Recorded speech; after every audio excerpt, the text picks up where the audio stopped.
এখন সাগরিকার সাথে একটু শপিং করতে যাব, বাইরে একটু কেনাকাটি আছে, তো তাড়াতাড়ি চলো।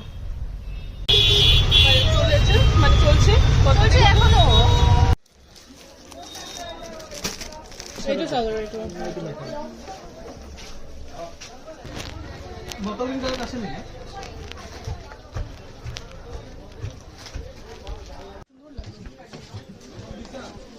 এইটো নহয়, এইটো তলত তলত তলত তলত এইটো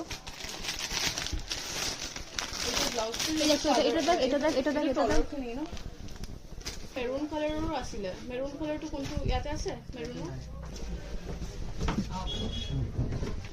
কি কৰিব?